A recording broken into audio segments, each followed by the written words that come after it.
One day, my fiance said something was bothering her. My fingers are too long and slender. They made her feel like the Grim Reaper touches her at night. So I took a knife and chopped them one by one to be half as long. The bone showed a lot of resistance, but I got through it after a few strong chops. My love sat with me the whole time, sharing my pain and telling me how much she appreciates what I do for her. And we were happy. As I pet her with my stumps, she looks at me and says that my eyes are asymmetrical and it bothers her because it makes me look judgmental. So I took out a spoon and dug out my smaller eye, leaving a dangling eyeball. Then I cut it with scissors. That was the most painful part, but I don't want my love to feel judged. My fiance cleaned up the mess and afterwards came to hug me and comfort me, and we were happy. A few days later, she said that my accent bothers her. It's too foreigner for her taste. So I took out the scissors again and I cut it so my speech wouldn't bother her ever again. It took me 2 tries to cut it completely, but it was worth the pain and we were happy. I came home from work. Everyone is worried, but they just don't understand. I found a letter on our door. I'm confused. You're not the man you used to be. I'm not sure I love the new you. I don't know if I'll come back. Wherever she is, she must be happy.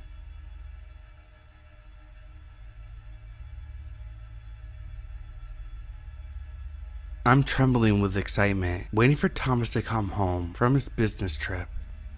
It's taken me days to prepare, but I know he'll love the surprise. There's wine chilling on the counter. I changed the sheets on the bed. They were so dirty.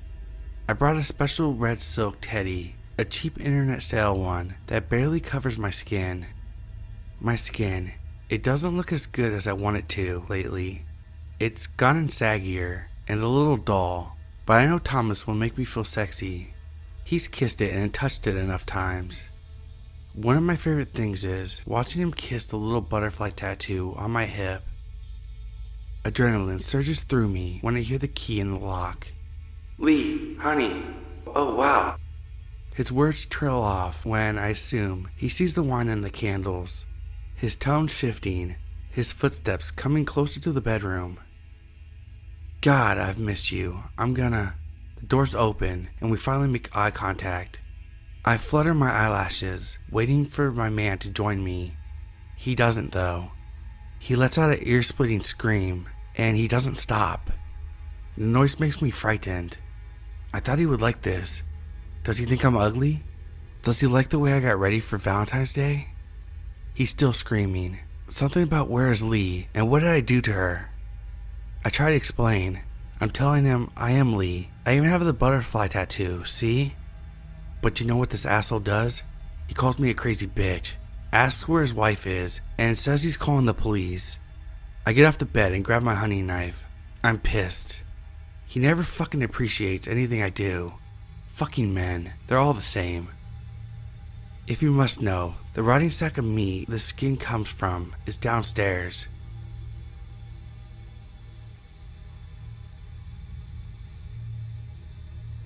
I'm a nice guy. I take care of her when she's had one too many drinks. I'm a nice guy. I love her unconditionally, even if she doesn't love me. I'm a nice guy. She said she wanted to be more independent, so I cut the brakes on her parents' car. I'm a nice guy. I let her cry on my shoulder during the funeral. I'm a nice guy. There's a lot of guys out there that only want to get in her pants. So at parties, I give those guys just a bit too much heroin. I'm a nice guy. I tracked down her ex who cheated on her. I fed his genitals to pigs at a local farm. The rest of him I tossed in a meat grinder at the slaughterhouse. I'm a nice guy. I know her so well. All her favorite music, interests, hobbies, and cute things she said 4 years ago. Facebook is useful. I'm a nice guy. I stay perched every night on her fire escape so I can watch over her while she sleeps. I'm a nice guy. I set her apartment on fire while she was showering so I could save her while I was just in the neighborhood. I'm a nice guy. I let her stay at my place.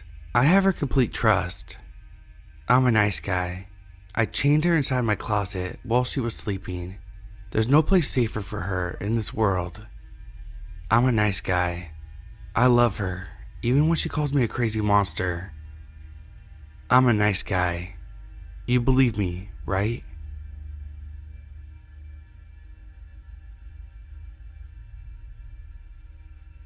The sun is up and peeking through the trees in my garden as I sit and sip my coffee, enjoying the calm and stillness of the early morning.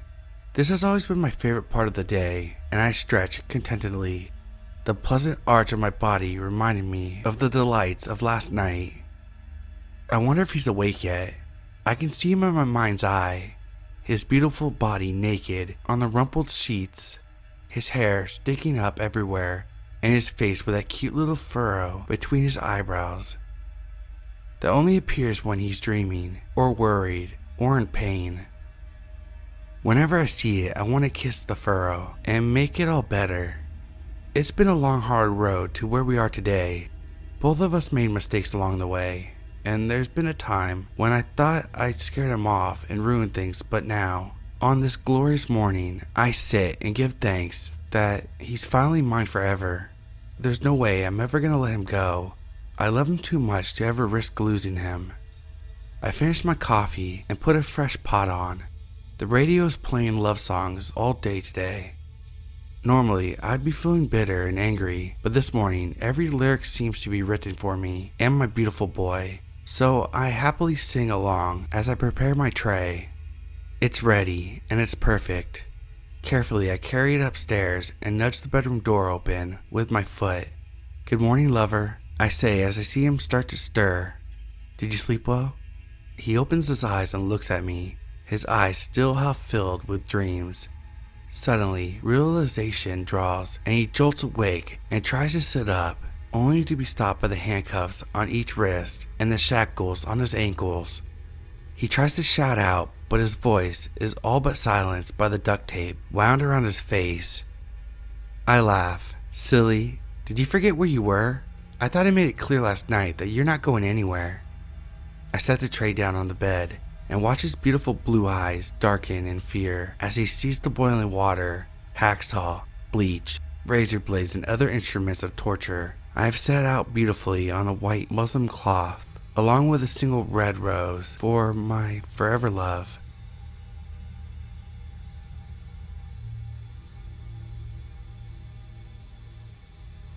An elderly couple lay in the hospital together. They have no children. Creeping up the wrinkled man's neck, along the folds of excess skin, is a faded tattoo of a snake emerging from a skull.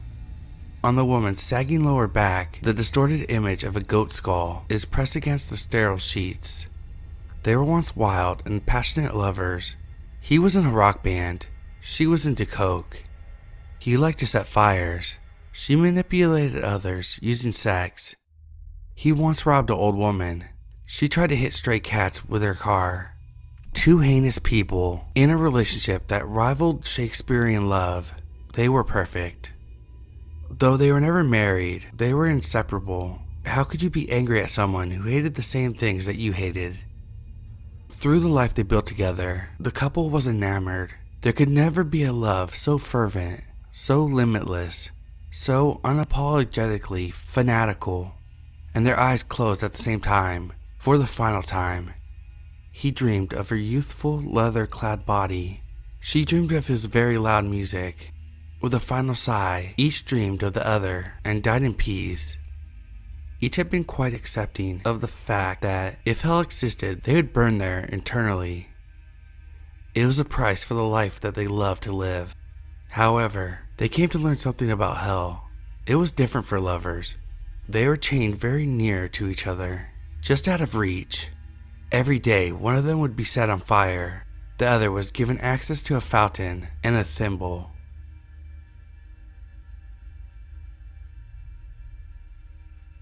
When I first met Anna, I remember her telling me that her and her family had a saying, "You can never have too much meat." Her family is strange. For example, once a month, they wouldn't answer any calls, texts, or even knocks at the door. In fact, they'd be completely absent from their homes on that random date. They also kept cattle, which was weird as I never saw them use said cows for literally anything. So I just always thought it was just a weird thing they said, as some kind of inside joke that I was not privy to. Fast forward a few years, and not only are we married, but we're happily expecting our first. But at this point, I knew why their family had their monthly day of absence. Of course, as pregnant women do, she started having her cravings, which were only made worse by her continuing to have a time of the month, which all leads to now. I was driving home from a food run. It was around 10:30 p.m. In the bed of my F-150 was dinner. Now, I spent about 2 hours procuring it, but I didn't mind. My main priority was to make sure that her and our little one were fed, and I would do anything to help them. Tonight also happened to be one of those nights on top of it all. As I parked in my driveway, I look at the concrete shed. Looks like everything's in order, I thought to myself. I reached into the bed of my truck and pulled out a freshly killed buck. He was a big son of a bitch, so it took some serious effort on my part. So much so that she heard me from all the way in the shed, a miniature bomb shelter. I already had the parts we'd use later in a mini cooler, so she could just go to town on this thing. As I opened the door and turned on the light, she's startled by my presence, growling at me. However, she quickly realized that it's just her beloved husband, and just starts loving on me in all that sort of puppy way. Even as a werewolf, she was so sweet and gentle. I placed the deer right next to her, wished her a good dinner, gave her a goodnight kiss, and went to bed. I don't care what anyone else says. I know that Anna's unusual, but that doesn't make her less amazing to me, and there's no one I would rather start a family with. I love her, no matter what.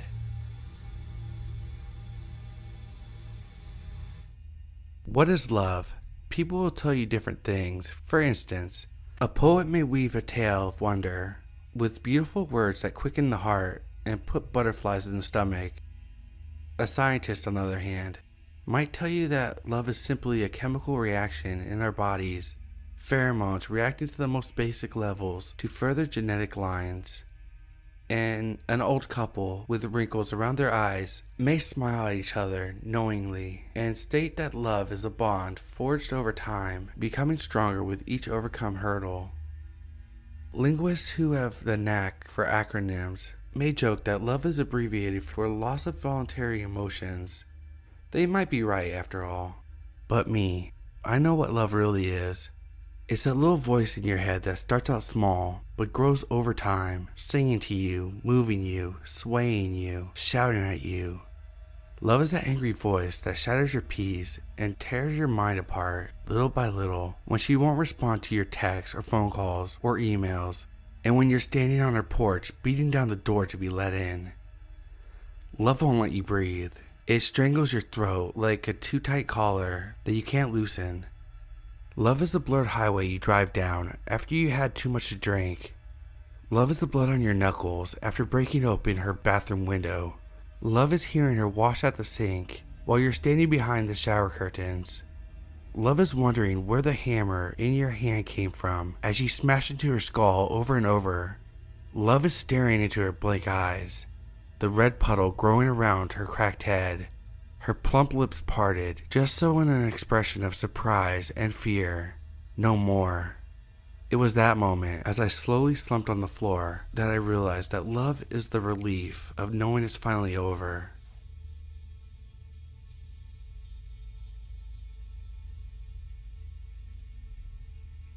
I hummed to myself as I made dinner, danced around the kitchen to some 30s jazz song about falling in love, and managed not to spill the pesto sauce everywhere, while I rolled it up into little pasta bundles to place between the layers of the tender meat. If there was anything I wanted to do today, it was to cater to my husband. He had given me a lot of support over the years, taught me patience, and helped me see my worth. It was more than I think I could ever say I did for him. I placed the plates on a beautiful silver platter his sister had gifted us last Christmas and began the journey upstairs to give him dinner in bed. Once I pushed the door open, I paused, horrified at the sight of my husband flailing about our bed. The sheets around him were crimson, stained, as if in a theme of Valentine's, by the blood that flowed freely from his wrists. I almost tossed the platter down and ran to him. "Now, dear," I whispered as I applied force to his forearm, keeping it in place to string it back up properly to the bedpost. "You can't keep hurting yourself like this." He recoiled in response to my touch, his eyes begging me to let him go. "Baby, please," he whimpered. "Please, I love you. Please don't do this to me. To us." He was choking back his sobs. I bit back a smile. What a sweet sight. Today felt like we had taken a huge step in our relationship. I stroked his hair and sat him up carefully. Okay, love. I'll do just that. Everything is gonna be fine, but you need to eat for me, alright?" I went about picking the platter back up from where I left it. I spooned a little pasta bundle sandwich between two thin slices of beef and gently placed it in his mouth. "Good, huh?" He pressed his eyes closed and nodded through mouthfuls, so I gave him a second helping, and then a third, and finally took a bite of my hard work for myself. I frowned, disappointed. "I thought you said she tasted better than I did," I mumbled to myself as I pulled up the nude photographs his coworker had sent him earlier on in the week, along with the incriminating messages. "To be honest, dear," he froze, shock and disgust painting themselves across his features. I leaned in to lick the stream of pesto that trailed off the corner of his lip. "I think I might have burnt her this time. What a shame." His face was contorted in pain, and tears began to make their way down the slopes of his cheeks. "Oh, no, don't worry, baby." I wiped them away with my thumb. "There's plenty left for me to try again tomorrow."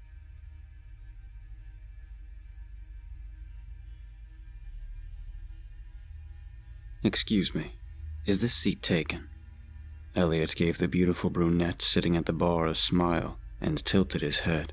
Then she threw her martini all over him. "Creep," she grumbled, and then stood up and stomped away. Such is my life, Elliot thought as he grabbed a napkin to wipe off his face. Out of the corner of his eye, he saw a petite blonde approaching him. "Wow, people have no manners these days," she said, and took a seat in the empty chair next to him. "Women like her make it harder on the rest of us to meet somebody." Elliot smiled. Maybe this won't be such a bad night after all. He introduced himself, and she told him her name was Andrea.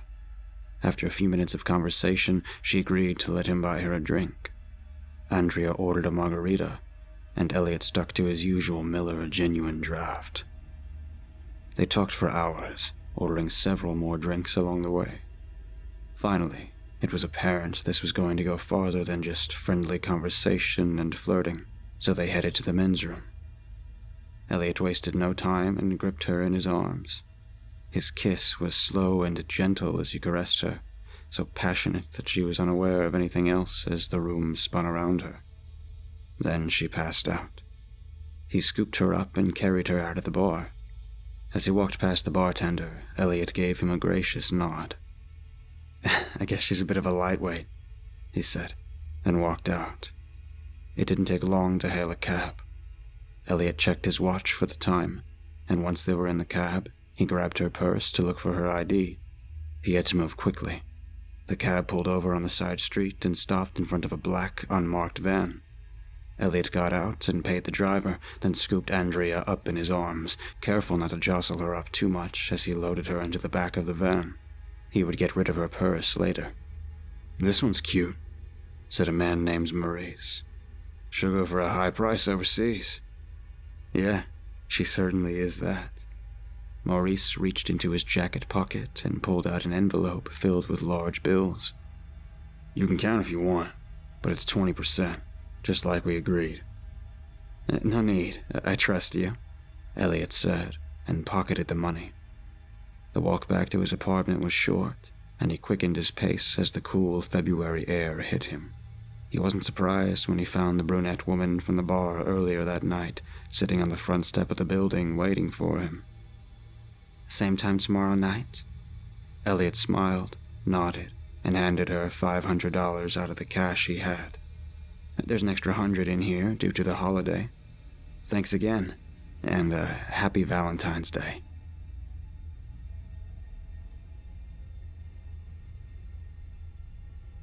Grandma, tell me about how you and Grandpa met and fell in love. Please? Irani's daughter, Ariana, crouched on the floor, giggling. All right, let's see. I hardly remember. Grandma, you remember how handsome Grandpa was that night at the Valentine's dance? Oh, yes, Aragni continued, smiling. I was watching the dance from a quiet corner, and as soon as I saw him, I wanted him for my own. I shook my hair out, got myself looking presentable, and approached your grandpa. He was enchanted right away. He asked me to marry him that same night, so we married. Your mother was born next year, and then, well... Go on, Grandma. This is the best part. Oh, goodness, so bloodthirsty.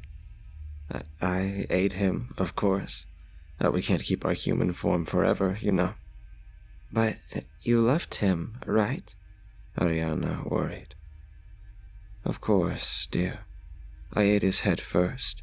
He never knew what hit him. Then I sucked out his blood. Gracious, it's late. Time to practice. Show me first, Grandma. Ariana begged. Like you did that night. Granny shook, and her bristly hair reshaped into a lovely oval. Honey blonde locks sprouted to replenish bristles. 8 orbs clumped together into 2 sparkly aquamarine eyes, and luscious red lips plumped out from where sharp mandibles had been. Another shake, and her bloated body became willow slender, while 8 legs became 4 shapely human limbs. Now you try. Ariana shook vigorously. Blonde curls sprouted riotously from her head, but her body remained spider-like. Aragni chuckled. You need to keep practicing, little one. You'll never catch a man like that. Now, to bed.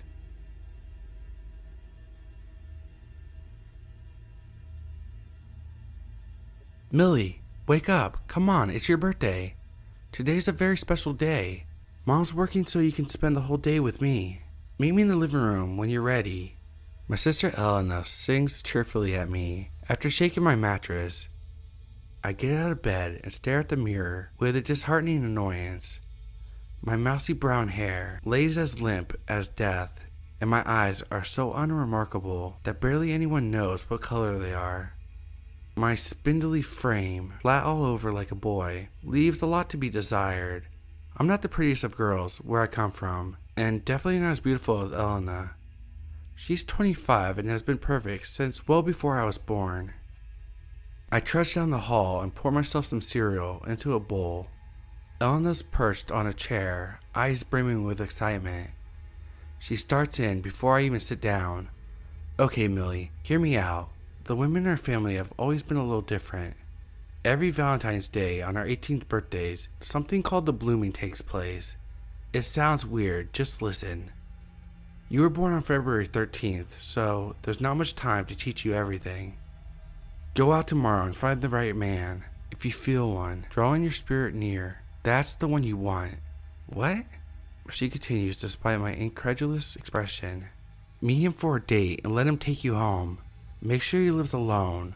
There are several ways to find out without being obvious. Let nature take its course and call me the next day. Tell me everything. By this point, she had her hands on my shoulders and was looking into my eyes. So, I listened. A tall and handsome man catches my eye the next night. I pretend it's still my birthday. I'm amazed how easy this is. He seems captivated by everything I say. He lives alone and takes me home. Nature takes its course. I wake up the next day sore but happy.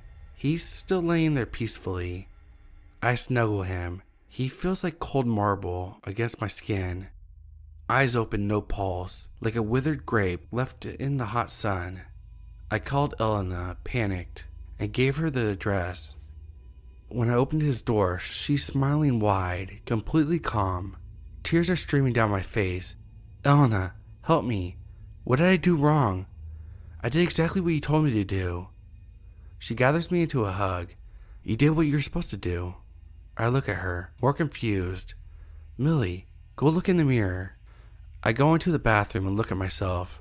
My eyes are blue like the Caribbean water, my hair a flowing mane of chestnut curls, my body curvaceous and beautiful. I understand now. I understand everything, and this is going to be so much fun.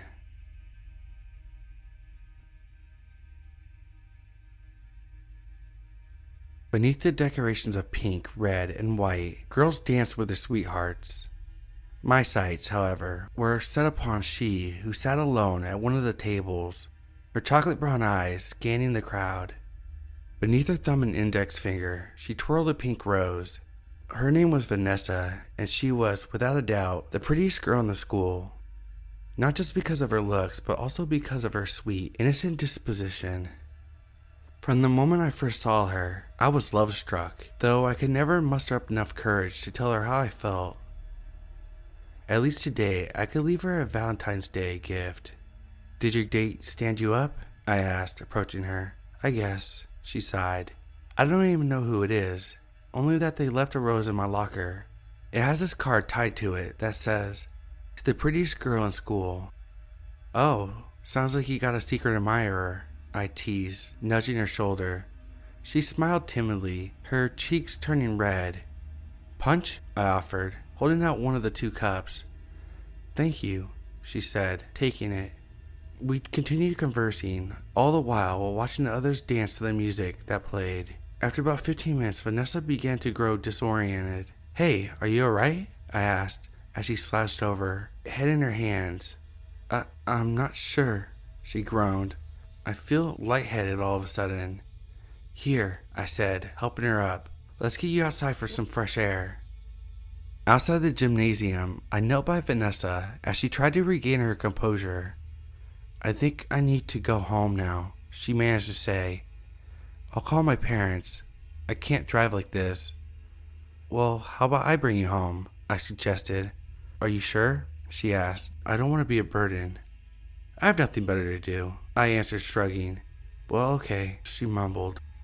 As I guided her to my car and buckled her into the passenger seat, as I started the car and pulled out of the parking lot, my heart was pounding with excitement. I was looking forward to bringing the prettiest girl in school home, with me anyway. "Thanks again for helping me," she slurred, before her eyes fluttered closed.